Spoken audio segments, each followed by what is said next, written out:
So I want you to listen to Kat Kerr talk about Christmas Town. And again, I might have an edit or two just to illustrate absurdity. Watch. And one of the places I was taken to is a place in heaven where it snows all the time. The snow is alive. Everything in heaven has life. The plants sing, the plants talk, the birds, the creatures, even the buildings shout out, the ground shouts out all the time and worships Jesus Christ. They have a place called the Friendly Forest. Oh, apples! Oh, look! You can go and have conversations with trees, with the rocks. Ouch! What do you think you're doing? We've been walking a long ways and I was hungry and... Did you say something? She was hungry. She was hungry! With the creatures, there's so much life there, you can't escape it, so I hope that makes you understand. In Christmas Town, when you go there, that is where Nicholas lives. Yes, Nick. Some people call him Saint Nick, some people call him Santa, call him whatever. His actual name is Nicholas. But I do want to say this. He lives there. He loves the snow. It snowed where he lived on earth. And so God created this beautiful place. When you make a snowman in Christmas Town in heaven, it is alive. Happy birthday! Because there are huge trees in Christmas Town, and all the lights on the trees are baby stars, like that he plucked out of the sky, put them on the trees, and they all sing worship music to Jesus, but they also sing Christmas songs. And I want you to know, Nicholas himself loves Jesus Christ, and that's why therefore the shirt, here's the shirt right here with Santa and heaven doing selfies with Jesus.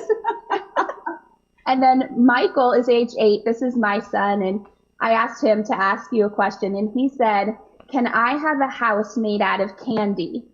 Oh, every child wants their house made out of candy. And the best part is you can eat it and it comes right back because it's heaven. There's a whole place called Jello Land in heaven. It really does exist. Watch it glimmer, see it shimmer, cool and fruity, Jello brand gelatin. And then part of that land, of course, there's houses made out of candy. They're made out of all kinds of things. I know there's chocolate waterfalls, probably would be a part of that mansion made out of candy. You can just go jump out in the waterfall and drink the chocolate or swim in the chocolate. Come with me and you'll be in a world of pure imagination. And so, yes, in the Jello Land part of it, people will reach out and they'll take, a bite of the house or take a handful of the house and eat it, and then it comes right back. You can bounce in the Jello Land houses also, and but the candy house, I think, is a great idea. It makes me think of that game, Candyland. So let me tell you, I will say this, Jesus Christ does have a soft part in his heart for sweets. Lunacy, right? Just lunacy. But yet these people have millions of followers. It is astonishing. Millions of followers. Let me show you for comparison. This is about a year old, so I'll probably need to update these numbers. But just out of curiosity, Sid Roth and Jesus showing up playing the saxophone. The looniest stuff you could possibly imagine, Sid Roth has on his television program every single week. I mean, you can't even, I couldn't make up something loonier if you had a gun to my head and said, Justin, I want you to come up with something crazier than the previous guest on Sid Roth. I'd say pull the trigger. I can't do it. But I went just for comparison, out of curiosity, went to the respective YouTube channels of Grace to You, John MacArthur, and Sid Roth. Grace to You has, or at the time I looked this up, 615,000 subscribers to their YouTube channel. It's a pretty healthy number. And the entire channel has 135 million views.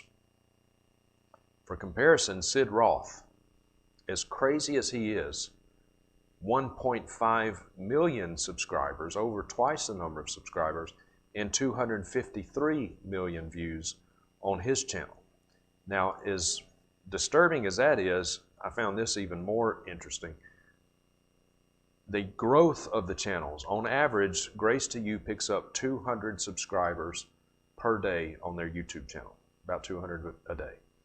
You know how many Sid Roth has? 1,400. His YouTube channel is literally growing at 7 times the rate Grace to You is.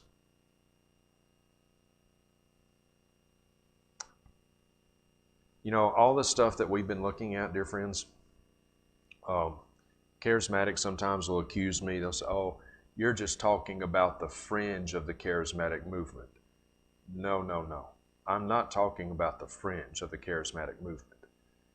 Benny Hinn, Kenneth Copeland, Jesse Duplantis, Joel Osteen, these guys aren't the fringe. That's the mainstream of the charismatic movement. That's the mainstream. That's the lion's share of the charismatic movement. I'll tell you who the fringe is. The fringe of the charismatic movement would be men like John Piper, Wayne Grudem, and Sam Storms.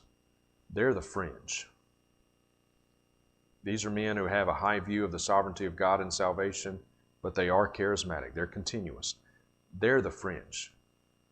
All you need to know, and let me say this too, even though they're the fringe, Sam Storms is as careful of a charismatic as you'll find anywhere. And yet even Sam Storms believes that Benny Hinn is a Christian. He calls him a brother in Christ.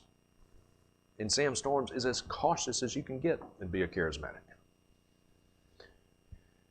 All you need to do to get an idea of the state of Christianity today is turn on Christian television. Because all Christian television is a function of supply and demand. That's all it is. It's a function of supply and demand. Whatever the demand is, that's what they're going to supply. So what do you see when you turn on TBN or Daystar? One of these Christian television networks, all of whom are charismatic. What do you see? You don't see John MacArthur. You don't see Steve Lawson. You don't see Paul Washer, Vodi Balcom. Who do you see? Benny Hinn, Kenneth Copeland, Joyce Meyer, Joel Osteen. Why? Because that's what the demand is. This is the mainstream of the charismatic movement. Okay, I want to kind of wrap up here, this session anyway. Talk a little bit about false prophets. How can you tell a false prophet?